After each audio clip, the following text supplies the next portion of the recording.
الشيطان الرجيم بسم الله الرحمن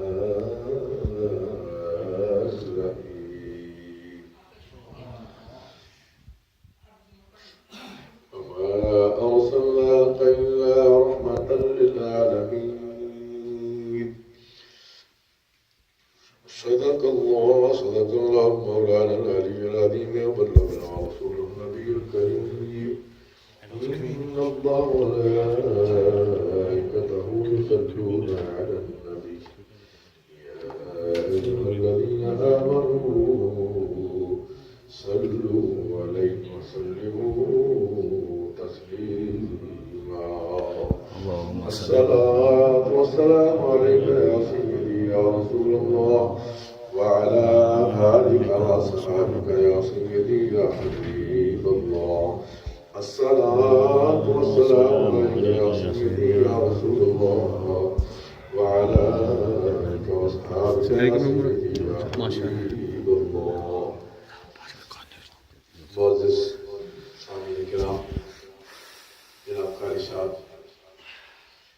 یہ جمعۃ المبارک کا اجتماع ہے اور جیسے کہ آپ کے علم میں ہے کہ یہ ماہ مبارکہ نبی کریم احمد مجتبیٰ صلی اللہ علیہ وسلم کی ولادت باسعادت کا مہینہ ہے اور ربیع الاول شریف کی 12 تاریخ کو میرے آقا کی ولادت باسعادت ہوئی اور اللہ تعالیٰ نے اسی ماہ مبارکہ کی مناسبت سے اور اسی ماہ مبارکہ کے صدقے سے اور طفیل سے ہمیں باقی ہر چیز جو ہے وہ عطا فرمائی۔ فرمایا کہ اگر میرے آقا تشریف نہ لاتے تو کائنات کی کوئی چیز نہ ہوتی۔ کائنات کی تمام چیزیں جو ہیں وہ حضور کی آمد کی وجہ سے ہیں۔ اگر حضور دنیا میں تشریف فرما نہ ہوتے تو دنیا کی کوئی چیز جو ہے وہ بارد وجود نہ آتی، جیسے کہ اللہ تعالیٰ فرماتے ہیں کہ لولا لما خلقت الدنیا لولا لما خلقت الافلاک، کہ میرے بابو ہم نے کائنات کو اس لیے پیدا کیا ہے تاکہ کائنات کو یہ بتایا جا سکے کہ آپ کی عزت و منزلت اور آپ کی کرامت و معرفت کیا ہے، آپ کے مقام کی پہچان کرائی جا سکے۔ قرآن گرامی قدر نبی کریم احمد مجتبیٰ صلی اللہ علیہ وسلم کی محبت جو ہے وہ عین ایمان ہے۔ جس قدر محبت رسول کامل ہوگی اسی قدر ایمان کامل۔ آج بڑا عجیب دور آ گیا ہے کہ ہم بحیثیت مسلمان، ہم کہنے میں مسلمان ہیں لیکن ہم میں وہ حیا نہیں جس کا اللہ تعالیٰ نے ذکر فرمایا اور اللہ نے ہمیں حکم فرمایا بحیثیت مسلمان۔ ہم رات کو آئے تو ہم دیکھ رہے تھے کہ ہمارے مسلمان بھائی جو ہیں وہ یہ شولیاں پٹاخے جو ہیں وہ چلا رہے ہیں، میسیجز ان کو ملک صاحب کو آتے رہے، حالانکہ اللہ تعالیٰ کو یہ بات قطعاً پسند نہیں کہ مسلمان جو ہے وہ یہود و ہنود کی خوشنودی کے لیے کوئی بھی ایسا کام کرے جس سے یہود و ہنود خوش ہوں اور وہ اسلام کے خلاف ہو، وہ اس میں اللہ تعالیٰ کی خوشنودی نہیں۔ یعنی جیسے ہم اتوار کو یا ہفتے کو کچھ چیزیں ایسی ہوتی ہیں تو اللہ کی رضا اس بات پہ نہیں، بات دوسری طرف نہ چلی جائے۔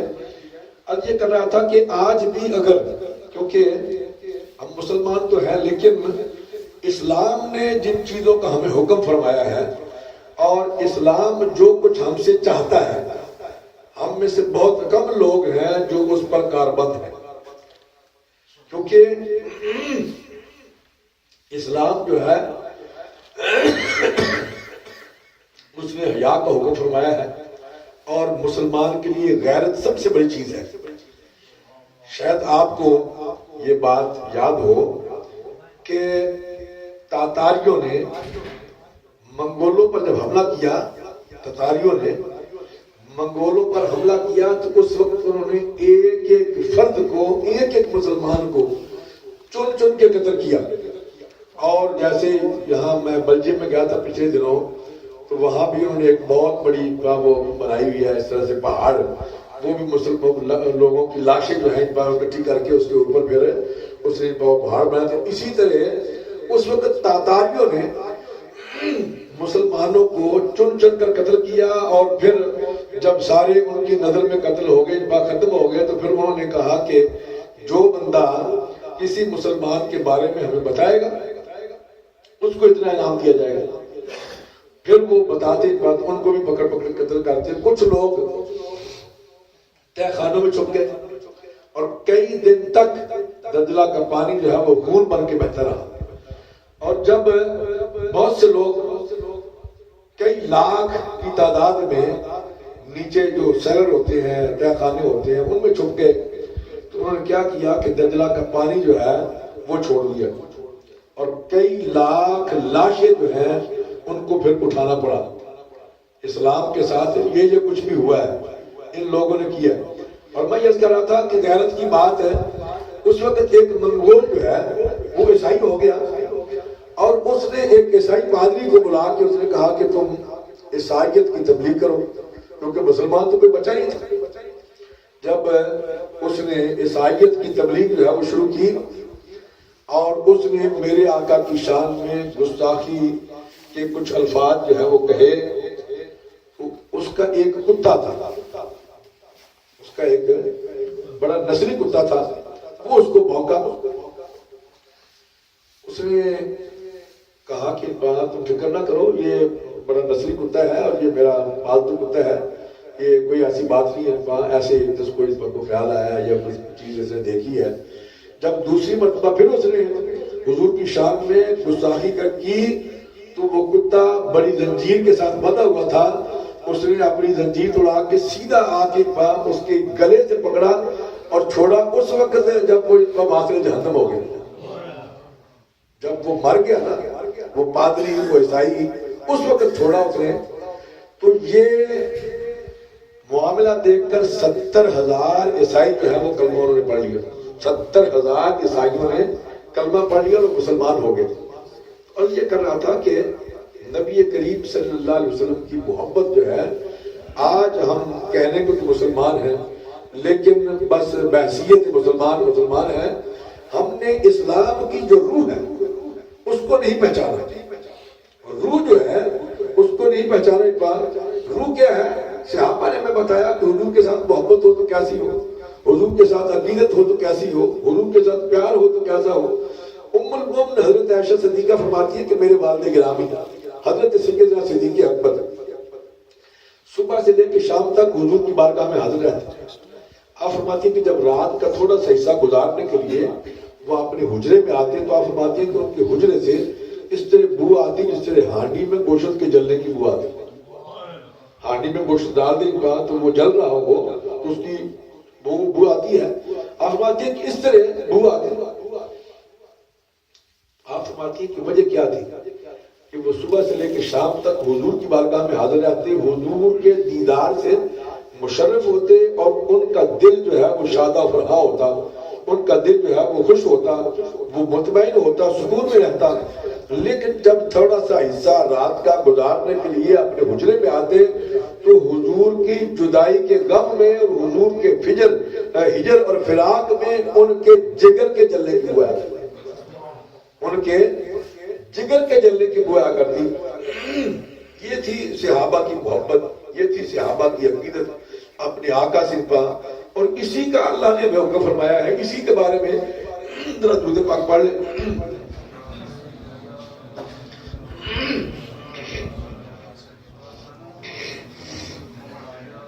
اسی کے بارے میں اللہ نے ہمیں حکم فرمایا ہے۔ آج اسلام کی جو روح ہے وہ ہم سے مفقود ہو چکی ہے۔ اسلام کی اصل روح ہے وہ کیا ہے؟ محبت رسول۔ اور اگر ہم میں وہ محبت رسول، کیونکہ جیسے جیسے دیکھیں نا وقت گزرتا جاتا ہے نا، تو ہم قیامت کے قریب ہوتے جا رہے ہیں۔ جیسے وقت ہم سے گزرتا جا رہا ہے، حضور کا دور ہم سے دور ہوتا چلا جا رہا ہے، اور قیامت ہم سے قریب ہوتی جا رہی ہے۔ ہم میں سے کبھی کسی نے خیال کیا کہ قیامت کے لیے یا اگلی زندگی کے لیے یا قبر کے لیے ہم میں سے کسی نے کوئی انتظام کیا ہے؟ مجھے ایک دفعہ اتفاق ہوا، ایک قبرستان میں گیا، وہاں ایک آدمی بیٹھا ہوا تھا، اس نے تھوڑا سا منٹ پہلے گیا، اس نے پھول جو ہے وہ چڑھائے، میں بھی وہاں کسی قبر پہ فاتحہ پڑھنی تھی، گیا پھول چڑھائے ایک بار، تو مجھے اس نے دعا کے لیے کہا. میں نے پوچھا کہ بھائی یہ تو نے ظاہری پھولوں کا تو اہتمام کیا ہے، کوئی اندر کے پھولوں کا بھی اہتمام کیا ہے؟ میں نے پوچھا یہ کون ہے تیرے، کیا لگتے ہیں؟ اس نے کہا کہ میرے والدین ہیں، ابا اور امی ہیں. تو میں نے کہا کہ یہ ظاہری پھول تو نے چڑھا دیے ہیں، کوئی اندر کے پھولوں کا انتظام بھی کیا ہے؟ کہتا اندر کے پھول کیا ہوتے ہیں؟ میں کیا میں کبھی کوئی پڑھ پڑھا کے بخشا ہے ان کو؟ کہنے لگا جی وہ تو کبھی نہیں. میں نے کہا کیوں بھائی؟ جی وہ مجھے پتہ ہی نہیں ہے، وہ پڑھ پڑھا کے بخشنا کیا ہوتا ہے مجھے بتایا ہی نہیں. تو میں نے خیر اس کو کہا ایک بات بھی فاتح شریف پڑھ لو، ایک بات قرآن شریف پڑھ لو، ایک بات دعا کی. میں نے کہا کہ کبھی تو کلمہ پڑھ کے، کبھی تو کوئی جناب سورت پڑھ کے، کبھی کوئی درود پڑھ کے، یہ تو کبھی ان کو بھیجے بات جو آگے ان کے کام آئے. یہ پھول جو ہے یہ تو کل سوکھ جائیں گے، یہ تو ان کے کام نہیں آئیں گے. اب مسئلہ یہ تھا کہ چونکہ اس کے والدین نے اس کو تربیت ہی نہیں ہوتی. میں نے اس سے پوچھا تمہاری عمر کتنی ہے؟ کہنے لگا کوئی 50 کے پیٹے میں. 50 کے پیٹے سے بڑھا دیا کہ 50 کے قریب ہوں. تو میں نے کہا 50 سال کتنا عرصہ ہو گیا تمہارے والدین کو پردہ کیے ہوئے دنیا سے گئے ہوئے؟ اس نے کہا مجھے کچھ پتا نہیں ہے. میں نے کہا کبھی تو انہوں نے کوئی ختم درود کبھی ان کے لیے کچھ نہیں کیا؟ کہنے لگا نہیں کبھی کچھ پکا کے میں مسجد میں بھیج دیتا ہوں، کبھی پکا کے مسجد میں بھیج دیتا ہوں. تو میں نے کہا پڑھ پڑھا کے؟ اس نے کہا مجھے پتہ نہیں وہ پڑھنا پڑھانا کیا ہوتا ہے. اب دیکھیے نا بدقسمتی کہ والدین نے اس کو باقی ہر چیز کی تربیت دی، بچپن سے لے کے کپڑے پہننے تک کی تربیت دی، جوتے پہننے کی تربیت دی، اس کو جناب پڑھایا، اس کو لکھایا، اس کو ہر چیز جو چاہیے تھی وہ اس کو تربیت دی. لیکن اگر تربیت نہیں دی تو اسلام کی تربیت نہیں دی، دین کی تربیت نہیں دی، دین کے بارے میں نہیں بتایا، اس کو جناب آخرت کی زندگی کے بارے میں نہیں بتایا، عاقبت کی زندگی کے بارے میں نہیں بتایا. اصل چیز جو ہے یہ دیکھیں دنیا ہے چند روزہ ہے، یہ گزر جانی ہے. دیکھیں نا ہزاروں سال سے یہ سلسلہ چلا آ رہا ہے نا، تو جو قبروں میں ہیں وہ قیامت کا انتظار کر رہے ہیں کہ نہیں کر رہے ہیں؟ وہ قبروں میں قیامت کا انتظار کر رہے ہیں. اس لیے جب آپ نے بھی جانا ہے تو پتہ نہیں کتنے سال گزریں گے، کتنے ہزار سال گزریں گے، کتنے 100 سال گزریں گے، آپ نے بھی قبر میں قیامت کا انتظار کرنا ہے. تو ہم میں سے کتنے لوگ ہیں جنہوں نے قبر کا اہتمام کیا ہے؟ بہت کم. جنہوں نے اپنی اخروی زندگی کے لیے، اپنی عاقبت کو سنوارنے کے لیے، اپنی اگلی زندگی کے لیے کوئی نہ کوئی کام کیا ہے، کچھ ایسی چیز کی ہے. میں نے اس کو پوچھا کبھی کوئی صدقہ جاریہ بھی کیا ہے ان کے لیے؟ کہنے لگا جی وہ کیا ہوتا ہے مجھے تو پتہ ہی نہیں ہے. تو عرض کرنے کا مقصد ہے کہ یہ چند روزہ زندگی یہی ختم ہو جانی ہے. اگلی زندگی جو ہے، مجھے پنڈی کی طرف ایک بندہ ملا، وہ کہنے لگا جی کہ میرا دل جو ہے بڑا سخت ہے، تو میرے ملی کو دعا کریں، کو دم کریں کہ میرا دل جو ہے وہ نرم ہو جائے. میں چاہتا تو ہوں لیکن مجھے کوئی رونا نہیں آتا، کو اللہ کی بارگاہ میں گڑ گڑانا نہیں آتا. میں نے وہ بیان کیا نا کہ انسان کو چاہیے کہ وہ اللہ کی بارگاہ میں گڑ گڑائے، وہ توبہ کرے. اور میں نے بیان کیا کہ انسان کو چاہیے کہ اور کچھ نہیں تو 2 نفل کم از کم کسی نماز کے ساتھ بھی 2 نفل توبہ کے پڑھ لیا کریں. کیونکہ دنیا میں ہم سب کام کرتے ہیں، سب چیزیں ہوتی ہیں، سب گناہ ہوتے ہیں، لیکن آپ کا رب جو ہے بڑا غفور رہے. بندے کسی کا اگر گناہ کرے تو وہ بندہ معاف نہیں کرتا، وہ اپنا بدلہ حد الامکان کوشش کرتا ہے آپ سے لینے کی. لیکن آپ کا رب جو ہے وہ ادھر آپ نے گناہ کیا، ادھر توبہ کی، رب نے معاف کر دیا. آپ نے غلطی کی، آپ نے خطا کی، ساتھ ہی توبہ کی، رب نے معاف کر دیا. وہ سب سے بڑا غفور رحیم ہے اور 70 ماؤں سے بھی زیادہ شفقت فرمانے والا ہے. 70 ماؤں سے بھی. اور آپ کو پتہ ہے کہ دنیا میں ماں سے زیادہ شفقت کرنے والی کوئی چیز نہیں ہے. سب سے زیادہ شفقت فرمانے والی ماں، شفقت کرنے والی دنیا میں ماں ہے. لیکن 70 ماؤں سے زیادہ شفیق اور 70 ماؤں سے زیادہ پیار کرنے والی شفیعت اپنا ذات اللہ تعالیٰ کی ذات ہے کہ بندہ اگر گناہ کرے تو توبہ کر لے، اللہ تعالیٰ اسی کو معاف کر دیتے ہیں. تو بہرحال جب اس نے سنا، کہنے لگا جی کہ میں نے کہا بھائی گڑ گڑا کے چاہیے یہ کہ اس کے بعد بندہ گڑ گڑا کے توبہ کرے، اللہ سے معافی مانگے اور پچھلے گناہوں کی توبہ کرے، پچھلے گناہوں سے تائب ہو۔ وہ کہنے لگا جی میرا دل بڑا سخت ہے، مجھے اس پر کبھی ایسی نہیں آتا، میں چاہتا بھی ہوں لیکن مجھے اس پر رونا نہیں آتا، گڑ گڑانا نہیں آتا۔ بزرگ فرماتے ہیں، اہل اللہ فرماتے ہیں کہ اگر تمہیں رونا نہ آئے نا تو رونے والی صورت بنا لو اللہ کی بارگاہ میں، ایسی حالت بنا لو کہ یہ محسوس ہو کہ تم آنسو نہیں نکلتے کوئی بات نہیں، لیکن رونے والی صورت بنا لو۔ تو داتا صاحب کی بارگاہ میں ایک شخص حاضر ہوا، اس نے کہا جی میں کوشش بھی کرتا ہوں لیکن مجھے رونا نہیں آتا۔ آپ نے فرمایا پھر اپنے مقدر پہ رو، اپنے مقدر پہ رو، کہ تیرا مقدر ہی ایسا ہے کہ تو اللہ کی بارگاہ میں جو سب سے غفور رحیم ہے اس کی بارگاہ میں تجھے حیا نہیں آتی، اس کی بارگاہ میں تجھے غیرت نہیں آتی، تجھے رونا نہیں آتا، تو پھر کہاں رہے گا؟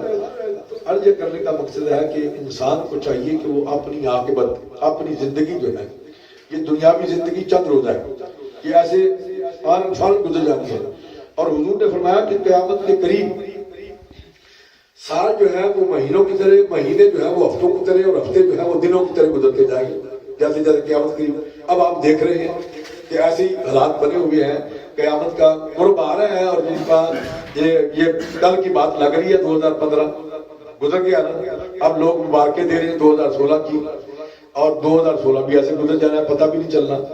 تو جو وقت گزر گیا وہ آپ کے ہاتھ سے نکل گیا، اور جو وقت آپ کے پاس ہے اس میں سے آپ نے جو کام لے لیا۔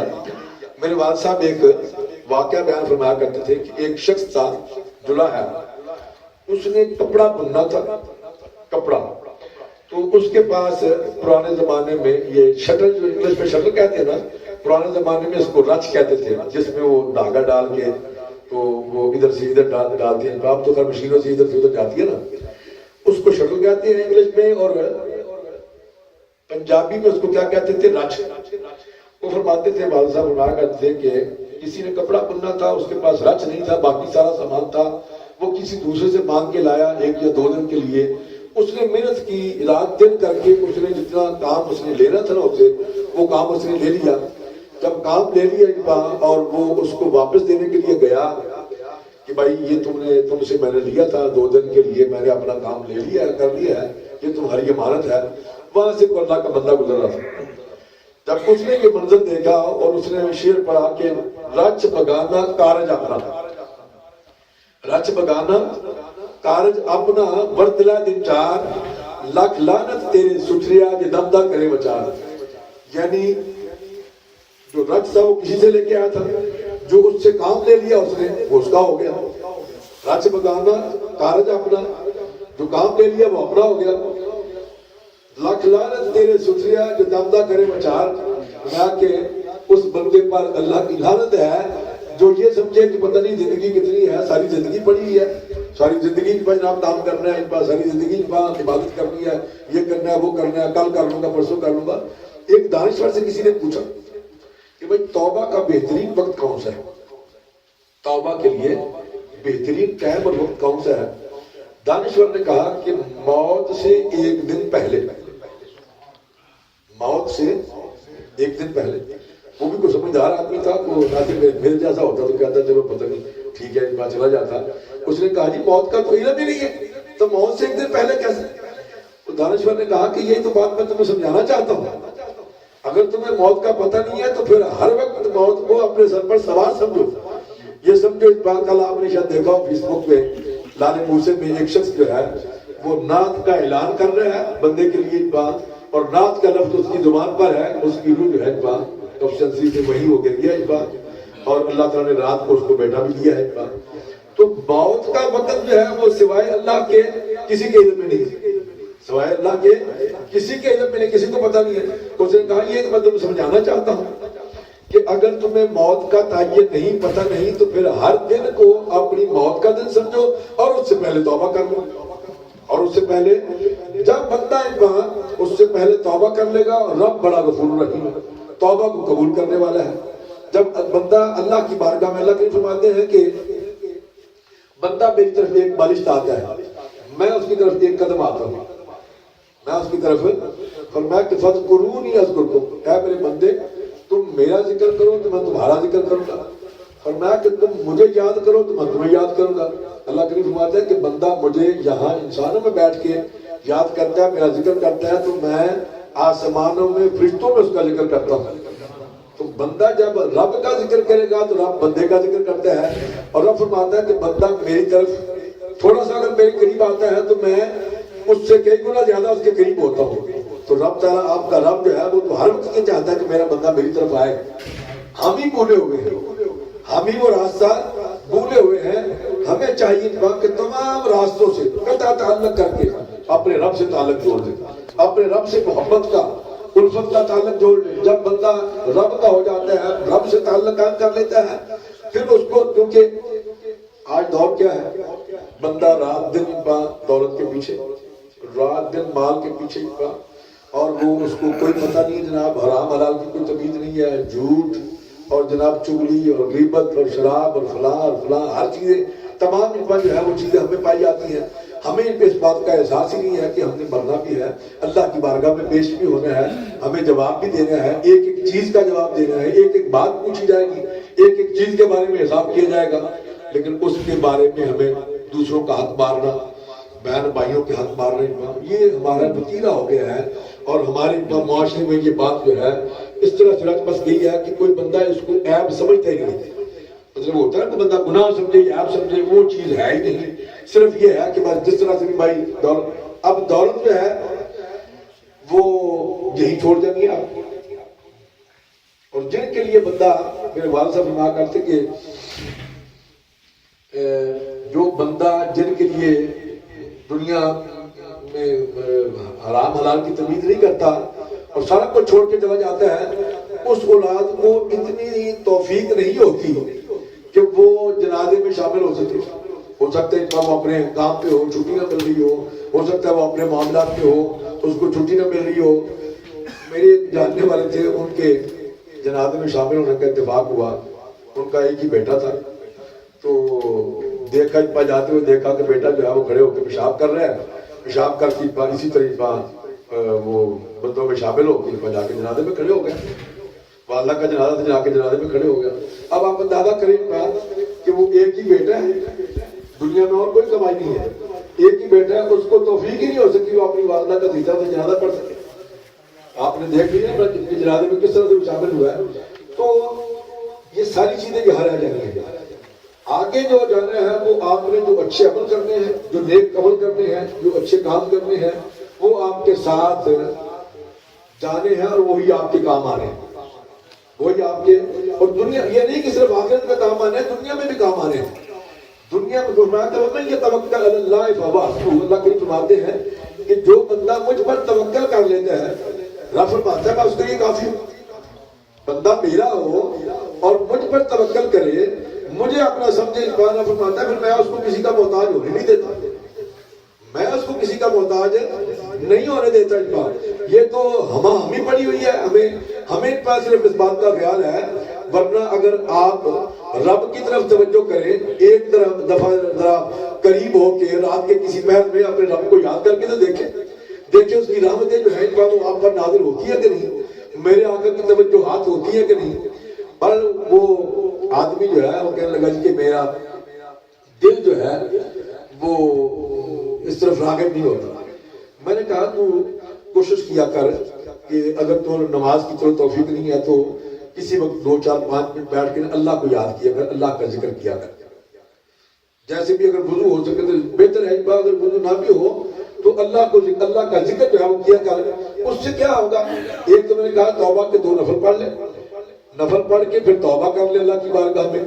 جب بھی آپ کو یہ خیال آئے کسی بھی نماز کے ساتھ 2 نفل پڑھ لیں توبہ، اسی وقت یہ نیت کر لیں یا اللہ میں اپنے پچھلے گناہوں سے تائب ہوتا ہوں، یا اللہ مجھے اس پر دوام عطا فرما، ہمیشگی عطا فرما، اور یا اللہ میری توبہ کو قبول فرما، میں آئندہ گناہوں سے بچنے کی کوشش کروں گا. پھر انسان کو چاہیے کہ وہ جو توبہ حاصل کی ہے اس پر قائم رہے.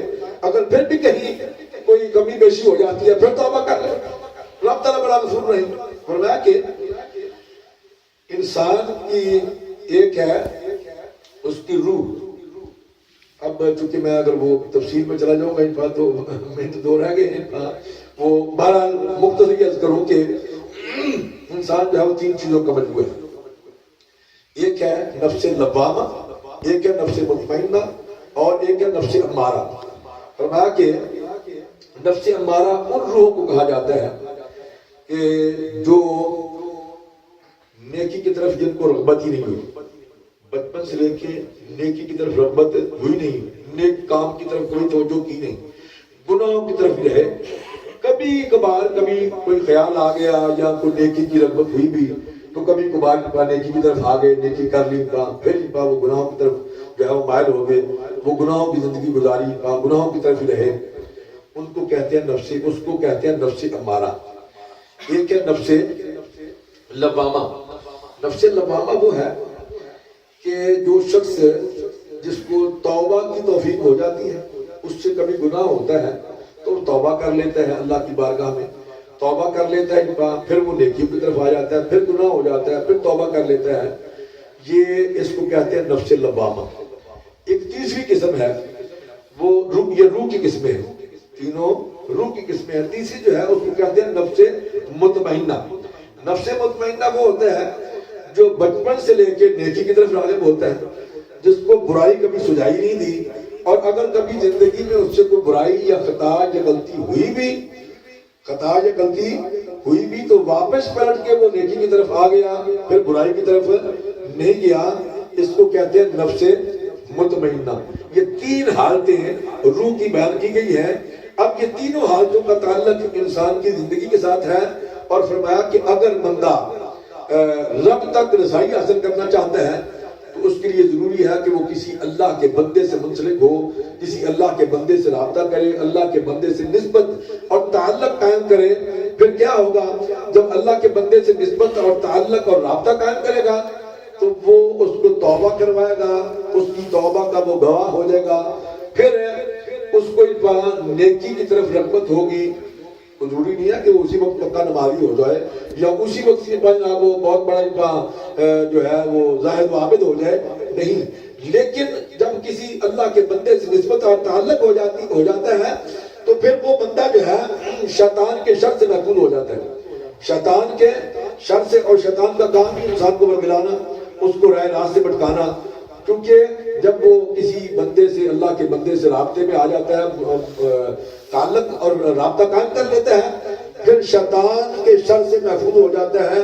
شیطان اگر اس پر غلبہ حاصل بھی کرنا چاہتا ہے تو پیچھے اللہ کا بندہ جو ہے اس کی توجہات ہوتی ہیں، وہ اس کو غلبہ نہیں کرنے دیتی. پھر ایک وقت آتا ہے کہ وہ نیکیوں کی طرف آ جاتا ہے، اس کی پچھلی زندگی جو ہے وہ بالکل ایسے صاف ہو جاتی ہے، اور جیسے کپڑا دھو دیا جاتا ہے یا کاغذ سے کوئی چیز لکھی ہوتی ہے تو اس کو دھو دے تو صاف ہو جاتی ہے. اسی طرح پچھلی اس کی زندگی جو ہے وہ صاف ہو جاتی ہے.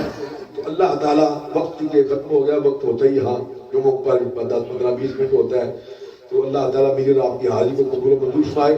وآخر دعوانا الحمدللہ رب العالمین.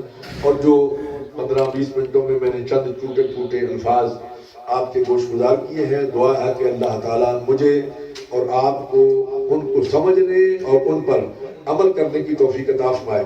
وآخر دعوانا الحمدللہ.